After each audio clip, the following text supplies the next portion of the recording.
Nananawagan ng dating palace official na i-veto ng Pangulong Marcos ang ilang bahagi ng 2025 national budget dahil ito ay tila may ibang paglalaanan.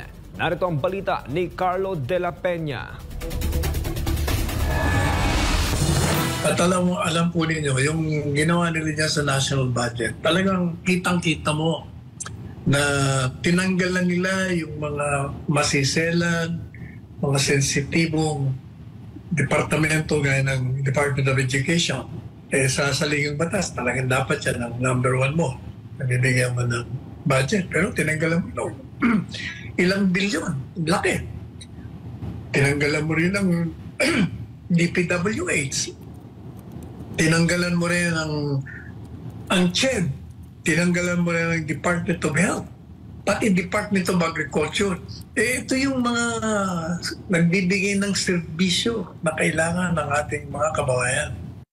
Yan ang reaksyon ni dating Chief Presidential Legal Counsel Attorney Salvador Panelos sa mainit na usapin ng 2025 national budget. Matapos kasi ang naging pagpasa ng panukalang pondo para sa susunod na taon sa Bicameral Conference Committee, umani ito ng iba't ibang reaksyon kabilang na sa ilang senador. Kabilang kasi sa napuna ang pag-zero sa subsidy fund ng PhilHealth na malaking bagay para sa kababayan natin na walang sapat na pinansyal na pagpapagamot. Gayon din ang pagbabalik ng pondo ng AKAP na una namang hindi nabigyan ng pondo sa Senado. Dahil dyan, ang nakatakda ng ceremonial signing ng 2025 national budget nitong December 20 ay ipinagpaliban. Kaya itong si Presidente Marcos Jr., supposedly pipirmahan niya na, di ba? Nagbago isip niya.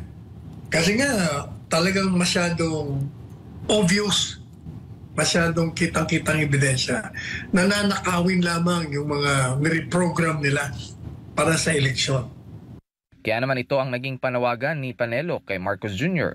Kaya sana itong si Presidente Marcos Jr. ibito lahat yung portion na yun at ibalik sa Kongreso at baguhin na. Otherwise, pwede namang hindi na pirmahan lahat yan, balik tayo sa original budget na karaan taon.